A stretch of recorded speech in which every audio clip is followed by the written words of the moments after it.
le déclenchement du plan Orsec après les dégâts notés, comme on le voit, suite aux fortes pluies, principalement à Dakar. À quoi peut-on attribuer ce phénomène récurrent? Merci beaucoup, Omar.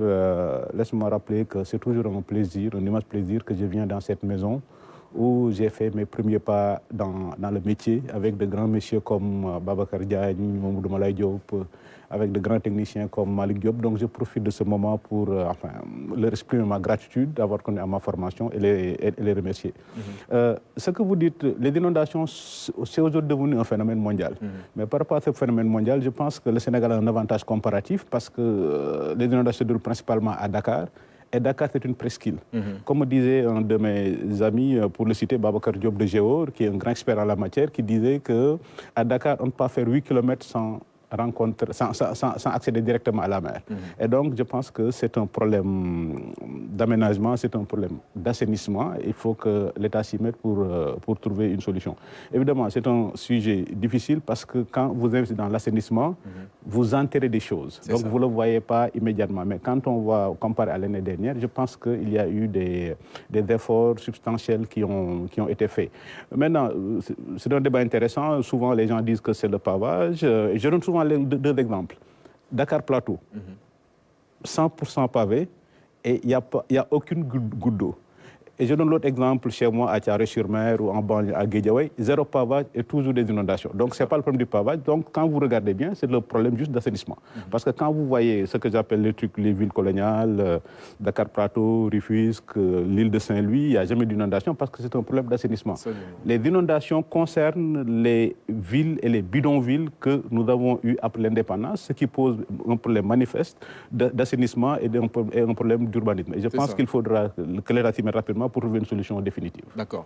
On évoque, c'est vrai, les changements climatiques comme facteur, mais comme vous le dites, il doit y avoir des réflexions profondes sur les plans d'aménagement des régions comme Dakar. Mais il le faut, c'est un prérequis pour l'émergence. Et puis, quand on voit des pays émergents comme la Malaisie, c'est dans des pays où il y a presque 10 mois de pluie par an et il n'y a pas de phénomène d'inondation. Évidemment, cette année, la météo a annoncé des pluies exceptionnelles et je pense que l'État a dû anticiper et je pense que ce sont les mesures d'anticipation qui ont dû être prises par l'ONAS qui ont atténué aujourd'hui ce que moi j'appelle la première vague. Parce que la première vague a été bien gérée et puis on a eu la deuxième vague. Il faut que les services de l'État continuer à s'y mettre avec le plan Orsec pour gérer éventuellement une nouvelle vague, pour employer un vocabulaire qui est à la mode depuis le Covid-19. D'accord. Casamance, l'accord de paix signé entre le Sénégal et les ailes politiques et militaires du MFDC, sous la médiation, bien sûr, de la Guinée-Bissau. De quoi s'agit-il exactement? Quelle est l'importance de cet accord qui vient d'être signé? Et je pense que c'est l'un des événements les plus importants de notre histoire. Et je pense que l'événement n'a pas été traité à la hauteur de sa dimension historique. Quand même, il faut rappeler que la crise en Casamance, c'est notre crise nationale la plus grave. C'est notre crise nationale la plus grave. Il y a 40 ans, c'est notre crise nationale la plus grave parce que je rappelle souvent que l'Érythrée a gagné la guerre contre l'Éthiopie et a eu son indépendance. Le Soudan du Sud a remporté la bataille médiatique sur le plan de l'opinion internationale et a eu son indépendance. Malgré qu'on est dans les textes de l'OUA et de l'Union africaine, le principe d'intangibilité des frontières et de la colonisation. Aujourd'hui, si les MFDC avaient gagné la guerre, aujourd'hui, on aurait eu un État qui s'appelle Casamance. Et c'est pourquoi je pense que les Sénégalais sont redevables vis-à-vis de leur armée. Sont redevables vis-à-vis de leur armée. Parce que si on n'a pas eu la partition du pays, c'est parce que, comme j'ai toujours dit, l'armée a gagné la guerre. Et cet accord-là, je pense que c'est le bon accord, parce que comme on dit en sciences politiques, une guérilla ne négocie sérieusement que lorsqu'elle est convaincue que l'option militaire est impossible. Aujourd'hui, même les gens, les radicaux les plus fous des MFDC, sont convaincus que l'option militaire est impossible, que les MFDC ne peuvent pas gagner la guerre. Et c'est à partir de ce moment-là qu'une guérilla négocie sérieusement. Et je pense que cette fois-ci, les MFDC va négocier sérieusement. Et pourquoi? L'apogée du conflit en Casamance, c'est dans les années 90. Les MFDC étaient militairement forts et avaient une zone de repli en Gambie avec Yahya Jammeh. j'y reviendrai pour dire pourquoi un des événements les plus importants pour notre histoire, c'est aussi le départ de Yahya Jammeh. Parce que depuis le départ de Yahya Jammeh, c'est le début de la fin. Donc dans les années 90, les MFDC étaient militairement forts, étaient soutenus par Yahya Jammeh et avaient aussi des soutiens en Guinée-Bissau. Et malgré ça, l'armée du Sénégal a pu le contenir sur les 3 fronts. Ça veut dire se battre à l'intérieur de la Casamance et aussi veiller à se battre à la frontière avec la Guinée-Bissau, se battre à la frontière avec la Gambie. Aujourd'hui, qu'est-ce qui se passe? Le MFDC n'a jamais été aussi faible. Et aujourd'hui, il y a un pouvoir ami à Bissau et un pouvoir ami du Sénégal à Banjul. Et ce qui fait que le MFDC est convaincu que même dans les rêves les plus fous, cette option militaire est impossible. C'est pourquoi je pense que cet accord-là va être le bon accord. Et pourquoi le fait pour le Sénégal d'avoir bien manœuvré et d'avoir pacifié ses voisins a contribué à la résolution de la crise? On dit que les démocraties ne se font pas la guerre. Aujourd'hui, la Gambie est devenue un pays démocratique, la Guinée-Bissau est devenue un pays démocratique. Et donc, c'est ça qui fait qu'aujourd'hui, tous les indicateurs sont en vert pour qu'on trouve une paix définitive. Pourquoi le départ de Yahya Jammeh a été important pour la résolution de la crise? Tout le monde savait que Yahya Jammeh jouait aux pompiers pyromanes. Et c'était évident qu'il aidait et qu'il armait le MFDC. Le fait que l'État du Sénégal ait réussi en 2017 à virer Yahya Jammeh sans tirer un seul coup de feu. Et moi, je pense que c'est l'un des événements les plus importants de notre histoire. Et je pense que c'est ce que, malheureusement, l'histoire est souvent féroce. Et je pense que dans 20 ans, dans 30 ans, dans 40 ans, ce qu'on retiendra du président Macky Sall en termes de jugement de l'histoire, c'est un peu sa capacité d'avoir contribué à régler notre crise nationale la plus grave. Quand on dit Senghor, il a fait la nation. C'est ça l'histoire. C'est juste un attribut du mal. Quand on dit Senghor, il a fait la nation. Quand on dit Abdou Diouf, il a fait l'État. Et quand on dit Abdoulaye Wade, il a posé les jalons de l'émergence. Et je pense que c'est au crédit du président Macky Sall d'avoir contribué substantiellement à régler notre crise nationale la plus grave. D'accord. Alors, cet accord, on le sait, il intervient au lendemain des opérations de l'armée sénégalaise sur le terrain. Vous le disiez, marqué par pratiquement le démantèlement des bases du MFDC. Ailleurs, on pouvait dire, mais on n'a pas besoin de négocier. On est en position de force. On n'a qu'à y aller. Ce qui n'a pas été le cas pour l'État du Sénégal. Qu'est-ce qui peut expliquer cette attitude-là? Et je pense que c'est une grande sagesse, parce que enfin, ça c'est de la philosophie arabe. C'est Amin Gemayel qui le disait, l'ancien président du Liban. Amin Gemayel disait, si je suis trop fort, pourquoi je négocie? Si j'ai rien à mettre sur la table, si j'ai rien à mettre sur la table, je n'ai pas de quoi négocier. Aujourd'hui, concrètement, et puis le MFDC n'a rien à mettre sur la table. Mais comme c'est des Sénégalais, on les a toujours appelés nos frères égarés. Et si on prend l'exemple américain, quand Lincoln a gagné la guerre, il s'est inspiré.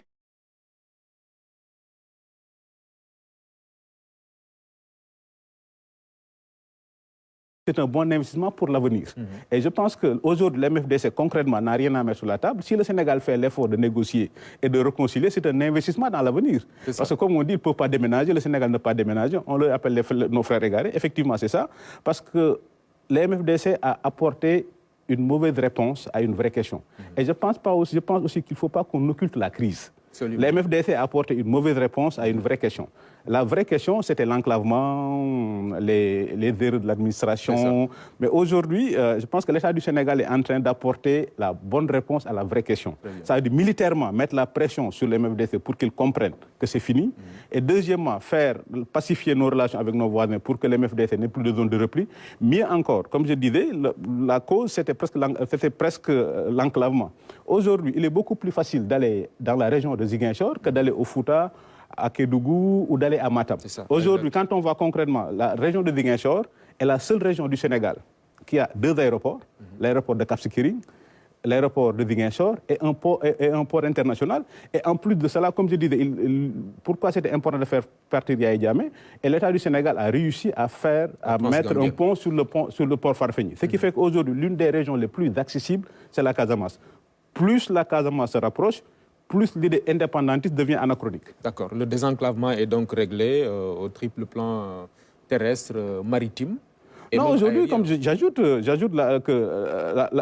la région de Ziguinchor a 2 aéroports, Cap Skirring et Ziguinchor, un port et 2 vols par jour.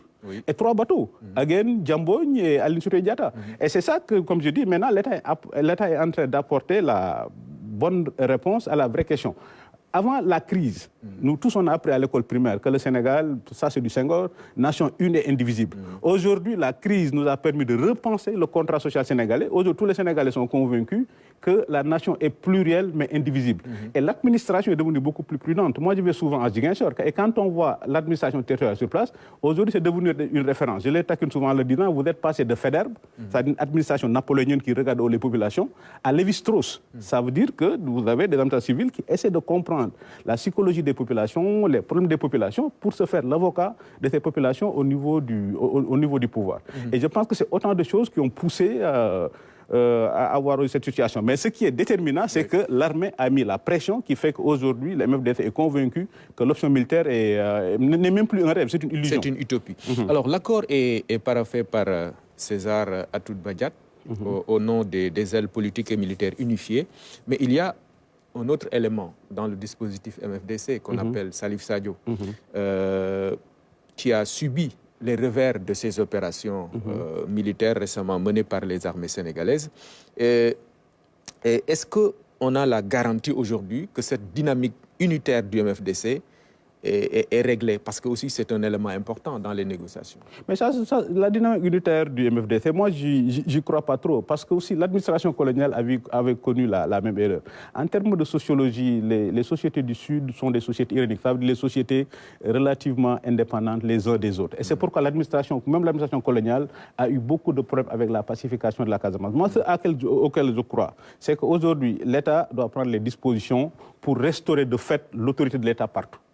L'État doit prendre disposition pour restaurer l'autorité de fait partout. Et c'est pourquoi je pense qu'après avoir salué l'armée, il faut aussi saluer les enseignants. Parce que quand c'était chaud dans les années 90, les deux seuls symboles de l'État qu'on avait dans les coins les plus reculés, c'était le cantonnement militaire et l'école publique. L'enseignant et le militaire. Ce sont les deux piliers de la République qui ont été à l'origine aujourd'hui. Pour Salif Sadio, ou bien il est raisonnable et il revient à de meilleurs sentiments, je ne crois pas. Parce qu'il a passé toute sa vie, c'est comme Diamokoun, il a consacré toute sa vie à cette cause et ce n'est pas à 70 ans, à 80 ans qu'on revient en arrière. Et c'est pourquoi je suis de ceux qui pensent qu'il faut que de fait, on restaure l'autorité de l'État partout. Parce qu'aujourd'hui, la revendication indépendante est devenue anachronique. Pour une simple raison. Et chaque année, vous voyez pour notre armée, des jeunes se bousculent pour entrer dans les armées. Oui. Et regardez aujourd'hui l'entourage de Salif Sadio, vous ne verrez plus aucun jeune. Parce qu'aujourd'hui, vous ne pouvez plus convaincre un jeune de Ziguinchor, de Sédhiou, de Kolda d'entrer dans la rébellion. Pour une raison simple. Paradoxalement, je dis souvent que l'émergence d'Ousmane Sonko a été aussi fatale pour la rébellion que les obus de l'armée. Parce que quand on voit aujourd'hui quelqu'un de Ziguinchor qui devient aujourd'hui au Sénégal chef de l'opposition et qui est en train de monter, tu ne peux plus convaincre un jeune de Casamance que les populations du sud au Sénégal sont victimes de stigmatisation ou de complots ou d'autres choses. C'est ça qui rend aujourd'hui la revendication indépendantiste anachronique. Et Salif Sadio, qui est le chef de la rébellion, aussi doit en tirer les leçons parce qu'avant tout, c'est des histoires de rapport de force. Il sait que c'est perdu, il sait que c'est fini. Donc je ne désespère pas que lui aussi, ça va être plus dur pour lui qu'il revienne à la raison. D'accord. Alors, les négociations sur les modalités de dépôt des armes et la mise en œuvre de ce dispositif-là, il faudra naturellement des propositions, des perspectives. À quoi on peut penser exactement? Mais bon, c'est nos frères égarés, ils reviennent à la raison, donc il faut qu'on retrouve une place dans le giron national. Il faut qu'on trouve une place dans le giron national. C'est ce que disait Abraham Lincoln. Avant la guerre de sécession aux États-Unis, nous étions deux Amériques juste à poser. Après la guerre de sécession, nous sommes devenus une Amérique beaucoup plus forte. Le Sénégal sera beaucoup plus fort dans ce que j'appelle le Sénégal post-conflit. Et nous sommes dans le Sénégal post-conflit depuis très longtemps. Et ce qui s'est passé en Gambie avec les MFDC qui kidnappent des soldats sénégalais ou bien qui fait des braquages, c'est ce qu'on appelle de la violence résiduelle. Et je pense que l'erreur qu'il faut éviter, c'est l'erreur qu'ont commis les Maliens. Ça veut dire en insérant des maquisards ou des rebelles dans l'armée. Maintenant, si l'État du Sénégal veut trouver une solution, et je pense que le dénominateur commun que nous pouvons avoir avec les gens qui avaient pris les armes contre la République, c'est leur terroir, c'est leur région, et la Casamance est connue comme étant une sorte de poumon vert. Moi, j'ai toujours dénoncé le trafic de bois vers la Gambie parce que je disais qu'on ne peut pas accepter la sahélisation de la Casamance. Mais aujourd'hui que la paix va venir, je pense qu'en termes d'insertion, c'est mon idée et je pense que là où les maquisards du MFDC peuvent aider l'État du Sénégal, leur État, leur pays, leur région, et je pense que ça doit être dans le reboisement et dans le déminage. C'est ça. Il faut que dans le reboisement et dans le déminage. Parce qu'ils ont l'avantage de connaître le terrain. Ils ont l'avantage de connaître leur terroir et puis à la limite, c'est une façon de prouver que l'énergie qu'ils avaient déployée pendant les années de la rébellion, ils peuvent le déployer encore pour reverdir. Et c'est un grand combat. Le reboisement et le déminage, à mon avis, c'est un grand combat. C'est une sorte de... C'est une autre façon de déclarer sa flamme, son amour à la Casamance. C'est notre région, c'est la Casamance, elle est connue pour sa verdure. On a été égarés pendant des années. Maintenant, on essaie de se rattraper. On va prouver, on va déclarer notre amour à la Casamance en reboisant et en lui donnant sa verdure et son lustre d'antan.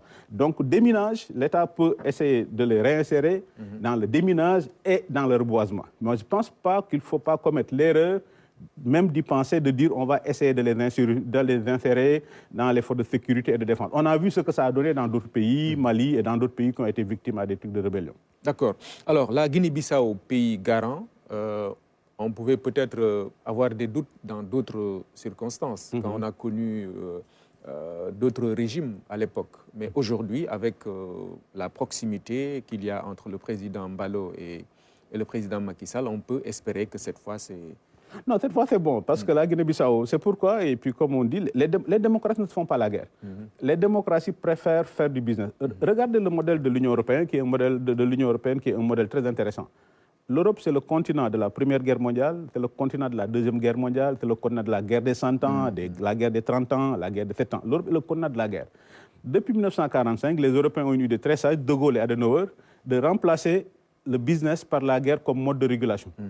Ce qui fait que depuis 1945, à l'exception notoire de la crise en Ukraine, l'Europe vient de connaître sa plus longue paix. Comme les démocrates ne font pas la guerre, les démocrates font du business, il faut que l'État du Sénégal soit le moteur, le levier d'une vieille idée du MFDC. Ce qu'il appelait les 3B, Banjul, Bissau, Bignona. Il faut qu'on essaie dans cette zone-là de faire une grande zone de coprospérité qui intégrerait la Gambie, la Casamance et la Guinée-Bissau. Et à mon avis, cette réponse économique va permettre de diluer davantage tout esprit séparatiste. Mais pour Mbalo, je pense qu'il est fiable, c'est un ami du Sénégal. Oui. Il est démocrate et il est réaliste. Parce que j'ai l'impression qu'en Guinée-Bissau, il y a un consensus sur le conflit. Parce que depuis l'opération Gabou, il semble que les Bissau-Guinéens se sont donnés comme mot un consensus. On ne se mêle plus des affaires du Sénégal. L'opération Gabou a aussi été décisive un peu dans cette quête de la paix. Pour la Gambie, c'est la même chose. J'avais dit qu'il y a une sorte de virus dans le corps gambien, parce que la Gambie a de vieilles traditions démocratiques. Donc, dès que le virus a été extirpé, les réflexes naturels, les mécanismes naturels de la démocratie sont revenus. Mais à partir du moment où le Sénégal est une démocratie de référence, la plus vieille démocratie du continent, la Guinée-Bissau, le Sénégal a aidé la Guinée-Bissau à devenir démocratique, a aidé la Gambie à devenir démocratique. Maintenant, comme les démocrates ne font pas la guerre, ils font du business, il faut travailler sur cette zone de coprospérité qui irait de Banjul à Bissau. D'accord. Maintenant, on y revient d'ailleurs parce que tout à l'heure, on a évoqué cette question essentielle du désenclavement qui est devenue aujourd'hui une réalité. Ça permet à cette région naturelle de Casamance de profiter de ses potentialités parce qu'on voit qu'il y en a beaucoup. Qu'est-ce qu'il faut maintenant, à partir de ce moment, puisque les infrastructures sont réglées, côté politique et relance économique, qu'est-ce qu'il faut faire pour le gouvernement du Sénégal? Non, quand on voit l'histoire du Sénégal, et puis j'ai l'habitude de dire, vous êtes de Saint-Louis, que Saint-Louis c'est notre histoire, c'est notre passé glorieux. Dakar c'est notre présent, mais notre avenir est forcément à la périphérie. Et ce que j'appelle la périphérie, ce n'est pas négatif. Notre avenir, c'est forcément à la périphérie. C'est l'acte qui va aujourd'hui de Ziguinchor et à Diaoubé. Et c'est là où il y a l'avenir du Sénégal. Et aujourd'hui, quand on voit le potentiel de Ziguinchor, 2 aéroports, un port et sa situation géographique qui nous ouvre vers la Guinée-Bissau, vers la Guinée. Et je pense que l'avenir du Sénégal, c'est là-bas. Et Ziguinchor a suffisamment de potentiel aujourd'hui pour détrôner Dakar. Aspect touristique, économie, investissement. Et je pense que le Sénégal doit travailler sur ça. Ça veut dire comment aujourd'hui, avec le potentiel que nous avons dans le Sud, faire tout pour que notre développement et puis l'avenir du Sénégal aille plus vers le Sud. Donc Saint-Louis, c'est notre passé. Faidherbe, 4 communes. Dakar, c'est notre présent, mais Dakar, aujourd'hui, est devenu une macrocéphalie avec beaucoup de problèmes. Et notre avenir, c'est dans l'axe qui va de Ziguinchor, Diaoubé vers Tamba, parce que c'est cette porte-là qui nous ouvre sur le continent. Dakar est une porte qui nous ouvre sur l'Atlantique. Quand on dit porte, elle nous ouvre sur l'Atlantique. Évidemment, l'Atlantique, c'est bien, la mer, tout ça, mais l'avenir du Sénégal, à mon avis, la colonisation est venue de la mer, mais l'avenir du Sénégal, c'est de regarder vers le continent. Et quand on regarde vers le continent, d'ailleurs, c'est pourquoi pendant la colonisation, le Sénégal était la locomotive. Le Sénégal était la locomotive sur le plan économique et industriel parce qu'il y avait l'Interland. Le Sénégal avait les usines, mais le marché naturel, c'était l'AOF. Aujourd'hui, je pense que sur le plan stratégique, géopolitique, il faut que l'État du Sénégal essaie de reconstruire cette idée en disant qu'évidemment, on regarde vers l'Atlantique, qui est très important, mais aussi on va regarder davantage vers le continent. D'accord. Il y a une semaine, les Sénégalais étaient aux urnes. Le scrutin législatif qui a livré ses secrets avec des résultats provisoires qu'on a enregistrés. La majorité présidentielle, Benno Bokk Yakaar, qui a 82 sièges. Yewwi Askan Wi 56, Wallu 24, et puis les 3 autres for rest sont répartis entre Bokk Gis Gis, Aar Sénégal et les serviteurs. Ça fait donc 165 députés. A priori, quelle est votre première lecture avec ce tableau que je viens de Non, ma dresser? première lecture, c'est ma lecture traditionnelle. Moi, je dis depuis 2000 que le Sénégal n'a pas un problème politique, le Sénégal a un problème économique. Quand même, on a une administration qui est capable d'organiser 2 élections sans problème en 6 mois. Et puis aujourd'hui, comme je dis, le Sénégal n'a pas un problème politique, le Sénégal a un problème économique. Et je pense qu'il est temps qu'au Sénégal, qu'on inverse la courbe du débat. La démocratie, c'est la compétition des questions, c'est la compétition des réponses aux questions que les citoyens se posent. Le Sénégal ne se pose plus de questions électorales. Nous sommes très forts. En dépit des tensions notées à la veille, mais ce sont des tensions artificielles. Et je dis ça, c'est une tradition sénégalaise. Une tension artificielle préélectorale et une contestation post-électorale. Ça fait partie de nos traditions, de nos gènes. Mais quand on voit comment l'élection s'est déroulée lors des élections locales et quand on voit comment s'est déroulée lors des élections législatives, ça veut dire que le Sénégal n'a plus de problème pour organiser des élections transparentes. Et ça, c'est réglé. Et la deuxième chose, c'est pourquoi je dis qu'il faut changer la courbe du débat. Le Sénégal, il faut que les Sénégalais se rendent compte que leur pays est la plus vieille démocratie du continent. Quand même, on vote dans ce pays depuis 1848. Donc, on a 2 siècles de tradition électorale. Maintenant, il faut qu'on sorte de nos traditions électorales pour aller vers des traditions démocratiques. Et c'est quoi les traditions démocratiques? C'est fixer les règles du jeu pour que l'enjeu électoral ne devienne plus un débat.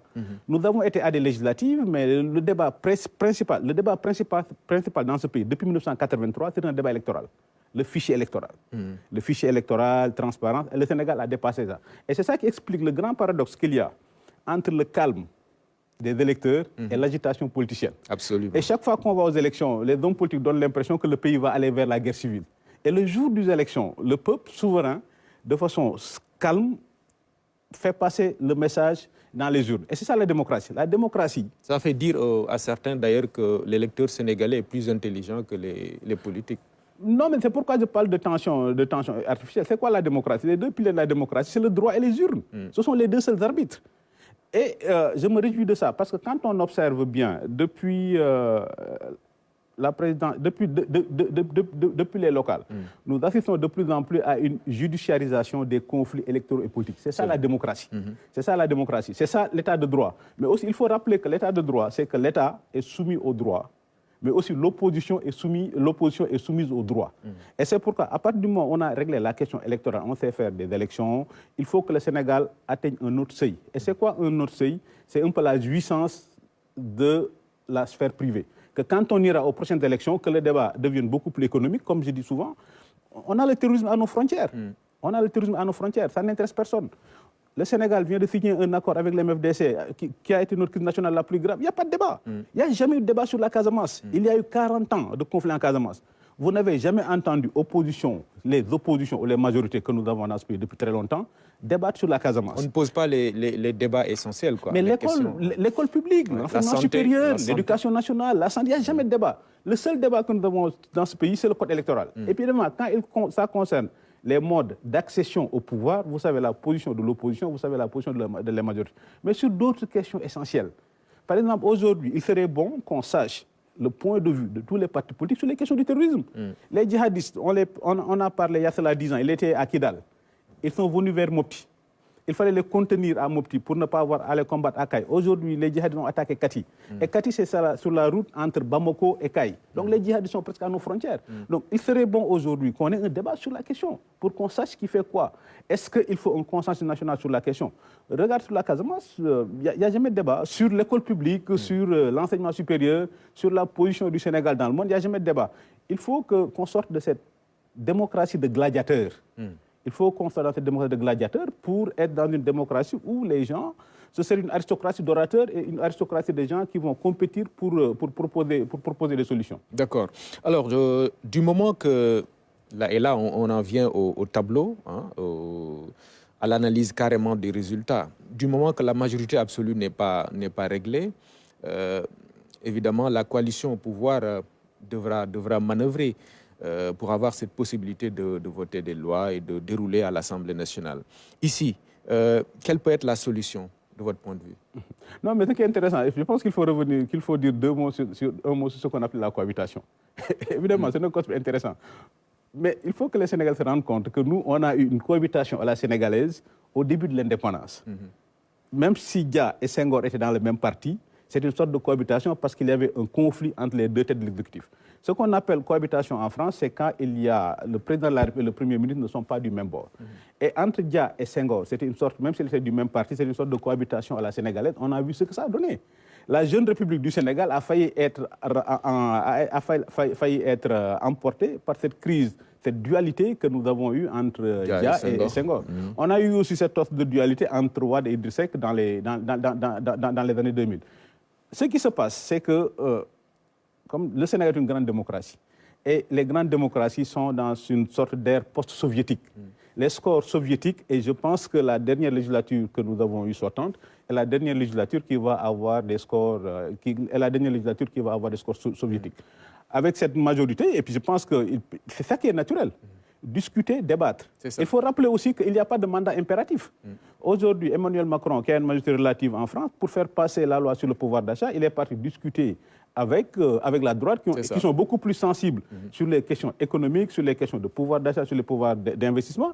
Et la droite a accepté à voter avec lui. Et je pense que si on arrive ici, la démocratie, c'est le débat. C'est-à-dire qu'il n'y a que dans la religion où vous avez des réponses simples et définitives à des questions complexes. En démocratie, toutes les questions sont relatives. Et c'est pourquoi le débat est au cœur de la démocratie. Ce qui va se passer à l'Assemblée nationale, si le gouvernement présente des lois, il n'y a pas de mandat impératif. Si le gouvernement peut convaincre des partis de l'opposition ou bien des coalitions de l'opposition de l'importance de la loi, ils peuvent voter ça. Mais c'est ce qui se passe aux États-Unis, c'est ce qui se passe en Grande-Bretagne, c'est ce qui se passe en Israël. Oui, et je pense que le Sénégal doit avoir l'ambition d'atteindre ce niveau de grande démocratie. Absolument, ça va permettre à l'Assemblée nationale d'être le lieu naturel du débat, du dialogue entre. C'est exactement ça l'Assemblée nationale. L'Assemblée est le lieu naturel du débat. Maintenant, si vous voulez passer, si vous avez, comme on disait, ce qu'on a toujours dit, une majorité mécanique, une majorité soviétique, et je pense que ça veut dire que c'est un grand bond en avant pour que le Sénégal soit encore une démocratie de référence. Parce que la démocratie, c'est le débat, c'est le dialogue. Et c'est pourquoi on dit qu'il n'y a pas de mandat impératif. Ce n'est pas parce que vous êtes député du parti au pouvoir que, aveuglément, chaque fois que le parti au pouvoir apporte un projet de loi, que vous devez le voter. Ce n'est pas parce que vous êtes de l'opposition que chaque fois que le gouvernement apporte un projet de loi, vous devez le rejeter. Il n'y a pas de mandat impératif. Et c'est ça. C'est pourquoi, de temps en temps, il faut qu'il y ait ce que Edgar Faure appelait la majorité d'idées. La majorité d'idées. J'arrive à l'Assemblée nationale, c'est un projet de loi. Maintenant, tous les députés qui estiment que c'est bon pour leur localité, c'est bien pour le pays, doivent pouvoir le voter. D'accord. Donc finalement, ce n'est pas mauvais pour la majorité présidentielle. Maintenant, ce qu'on note aussi, c'est que pour l'opposition, l'objectif était d'arriver à cette cohabitation dont vous parliez tout à l'heure. Pour les raisons que nous savons juridiquement et autres, c'est quasi impossible parce que naturellement, le président de la République du Sénégal a des pouvoirs constitutionnels qui lui permettent de gouverner dans les circonstances que nous vivons.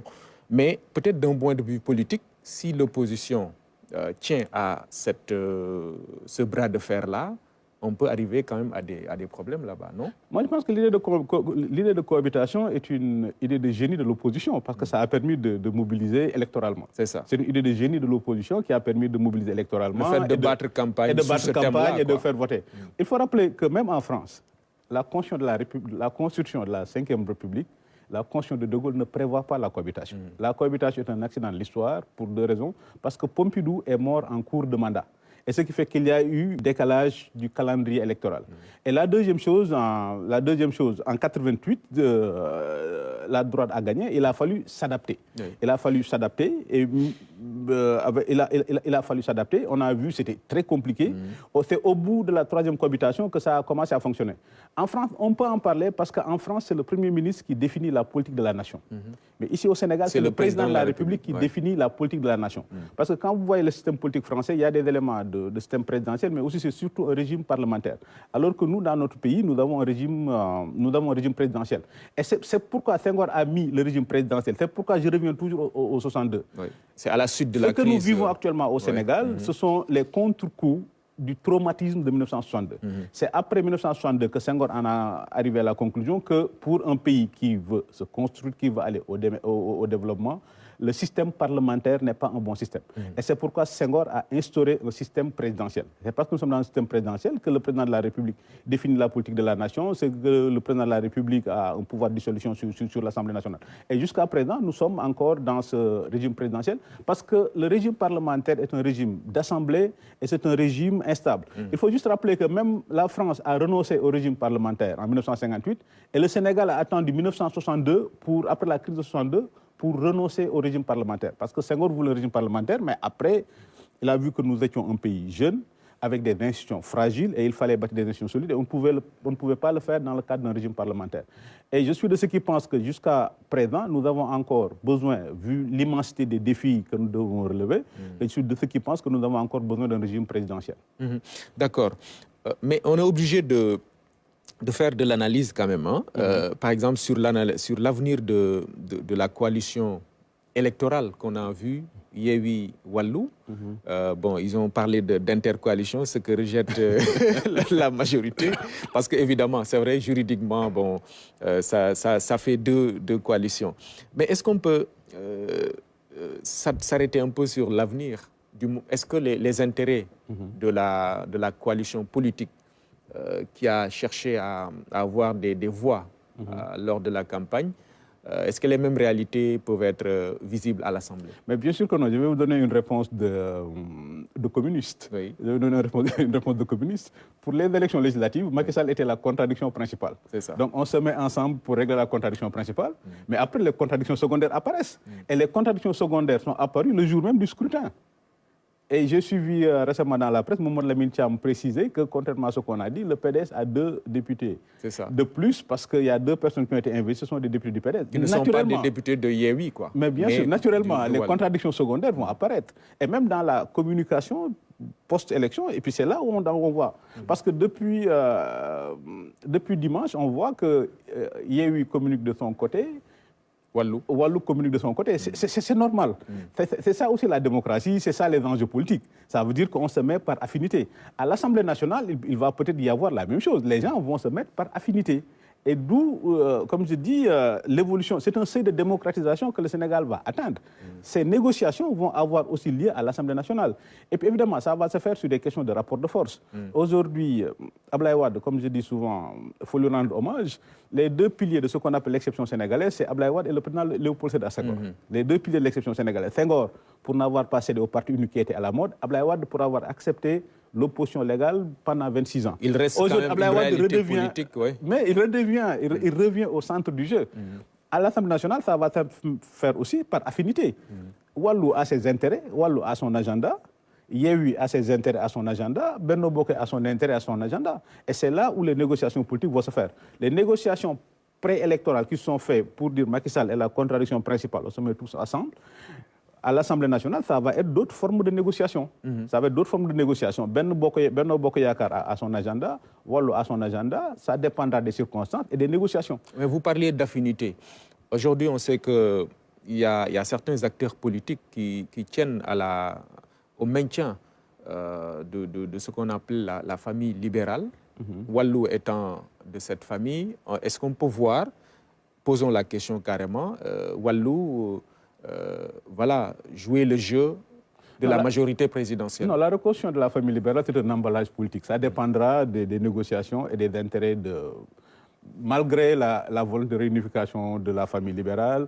Wade est le père de la famille, Wade est parti s'allier avec Yewwi. Donc c'est avant tout des enjeux politiques, des enjeux de rapport, des enjeux de négociation politique.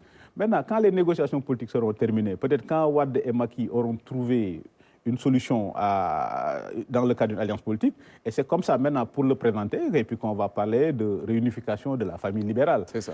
Ce qui s'est passé, Macky Sall gouverne depuis 12 ans avec Moustapha Niasse, avec Ousmane Tanor Dieng et le Parti socialiste. Ça dépendra des négociations. C'est ça la démocratie. C'est ce que les Américains appellent check and balance. Ça veut dire que ce sont des négociations. La démocratie, c'est le débat et les négociations. C'est ça qui différencie la démocratie et la dictature.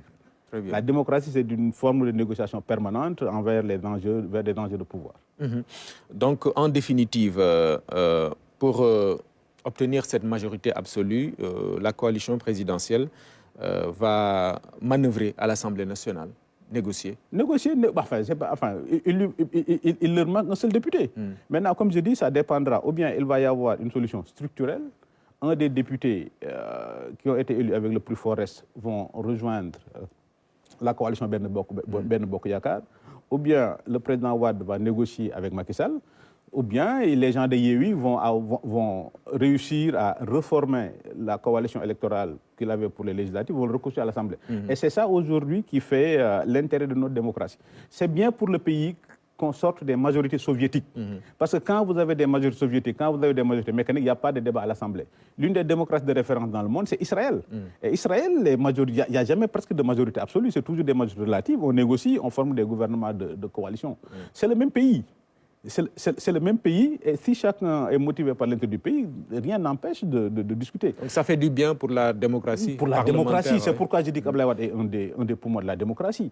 Abdoulaye Wade est un bon exemple. Dans notre vie politique, Abdoulaye Wade est la seule personne qui s'est alliée avec tout le monde. Abdoulaye Wade est la seule personne qui s'est alliée avec tout le monde. Il s'est allié avec les gens de la gauche pour faire tomber le Parti socialiste. Il s'est allié avec le Parti socialiste dans les années 90 pour desserrer le système, pour avoir le code consensuel de 92. Il a été président de la République, il a travaillé avec Macky Sall jusqu'à leur divergence. Abdoulaye Wade s'est allié avec Sonko pour ses législatives. Et c'est ça la démocratie. Et c'est pourquoi Abdoulaye Wade est une référence. C'est la seule personne qui s'est alliée avec tout le monde. Il s'est allié avec l'extrême gauche en 2000 pour faire tomber Abdou Diouf. Dans les années 90, après les émeutes de 88, pour desserrer le système, il est parti négocier avec Abdou Diouf, ce qui lui a permis d'avoir le code consensuel. Et c'est pourquoi je dis il faut que les Sénégalais passent vers une étape. Le code électoral sénégalais, avec le code électoral américain, est le code le plus compliqué au monde. Parce que le code électoral sénégalais est le résumé des 26 ans de lutte de Wade contre la fraude. On est parti de 83 où on a voté sans isoloir et sans carte d'identité à l'alternance de 2000. Et c'est pourquoi le débat sur la transparence électorale, depuis 2000, est devenu un débat anachronique. Et c'est pourquoi aujourd'hui, vous ne pouvez pas mettre dans la tête des Sénégalais qu'il est capable de bourrer des urnes ou bien de trafiquer les élections. Et c'est ça la démocratie. Quand on va aux élections, les tenants du pouvoir ont peur. Parce qu'ils ne savent pas ce qui sortiront des urnes. Et c'est ça le miracle de la démocratie. Donc il faut qu'on atteigne un autre palier, que les choix des Sénégalais se fassent sur des propositions, sur des questions concrètes, sur l'économie, la défense, la sécurité nationale, les questions de programme, quoi. Des questions de programme. Et non plus sur des questions de personnes. Que oui, si on bourre les urnes, on va brûler le pays, ce discours de matamor. Enfin, c'est la phase primaire de la démocratie. Aujourd'hui, les électeurs sénégalais sont passés dans l'autre phase. Ils ont dépassé la phase infantile de la démocratie. Maintenant, il faut que nos hommes politiques aussi puissent rejoindre les électeurs dans cette phase où la démocratie est signe de quiétude. Parce qu'on a l'ambition que notre pays émerge. Et ce qui s'est passé cette semaine, il y a 2 événements. Le fait qu'on ait des élections transparentes, sans contestation ni rien, et la paix en Casamance. Le dénominateur commun de tous les pays qui ont émergé, c'est la quiétude, la paix civile à l'intérieur. Donc, aucun pays n'a émergé avec des tensions politiques et des tensions électorales. Il faut que le pays aille vers ça. Donc, le fait que en une semaine, qu'on ait eu des élections transparentes et incontestées, c'est un signe très important pour le pays. Le fait que dans la même semaine, on ait fait des élections sans contestation, c'est un autre signe pour le pays. Un autre signe, il faut que les Sénégalais se rappellent que le jour des élections locales, c'est le jour où il y a eu le coup d'État en Guinée-Bissau. Il y a eu le coup d'État au Burkina Faso. Et dans un pays, quand le système démocratique fonctionne normalement, il n'y a pas de révolution, il n'y a pas de coup d'État, parce que les urnes fonctionnent. Donc cette quiétude interne, le Sénégal en a besoin pour aller vers l'émergence. Maintenant, ce qui amène cette quiétude interne, c'est qu'il faut que les acteurs du jeu se mettent d'accord sur les règles du jeu. À mon avis, c'est la meilleure façon pour un pays de poser les bases de l'émergence. Mais en tout cas, aucun pays n'a jamais émergé en n'ayant pas cette quiétude, cette paix civile qui est le premier prérequis de l'émergence. D'accord. Maintenant, quels sont, du moment que sur le plan politique de la gouvernance, la règle veut qu'au sortir des élections, que le président de la République tire des enseignements. À partir de ce moment, donc, quelles peuvent être les leçons à tirer du côté du président de la République à l'issue de ces élections-là? Mais comme disait Ousmane Tanordien, un grand homme d'État, nul ne sait ce qui se passe dans la tête d'un chef d'État. Nul ne sait ce qui se passe dans la tête d'un chef d'État. Et puis, si le président doit en tirer les leçons, et puis c'est aujourd'hui que nous allons vers les grandes démocraties.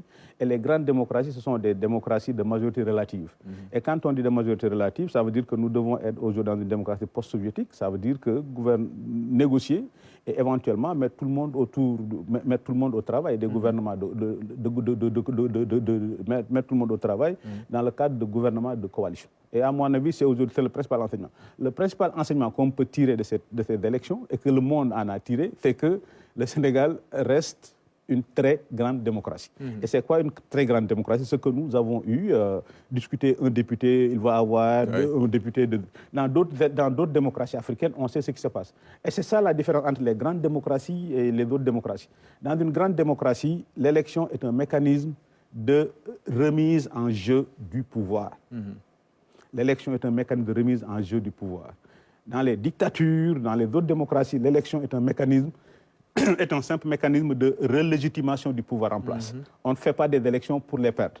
Et le fait qu'aujourd'hui, que Ben Bokoyakar est un député, est à la recherche d'un député, à chercher un député, c'est la preuve qu'aujourd'hui, que notre système démocratique fonctionne parfaitement. Maintenant, un système démocratique qui fonctionne parfaitement, on a besoin des hommes politiques qui soient à la hauteur de cette grande démocratie, mais aussi on a besoin d'une presse qui soit à la hauteur de cette grande démocratie. Vous pensez qu'elle l'est, cette presse-là? Elle l'est de moins en moins. Elle l'est de moins en moins. Sincèrement, elle l'est de moins en moins. Et quand on voit le rôle de la presse et de la société civile dans la marche vers la première alternance et ce que nous avons aujourd'hui, je pense qu'il est temps que notre presse, notre société civile, que les gens se résistent pour qu'on soit à la hauteur de cette grande démocratie. Ça concerne tout le monde. Au même titre que les acteurs politiques, parce que c'est une affaire de tout le monde. Aujourd'hui, dans notre démocratie, le système est beaucoup plus fort que les hommes. C'est parce que le système est beaucoup plus fort que les hommes que notre démocratie fonctionne, qu'on peut faire 2 élections en l'espace de 6 mois.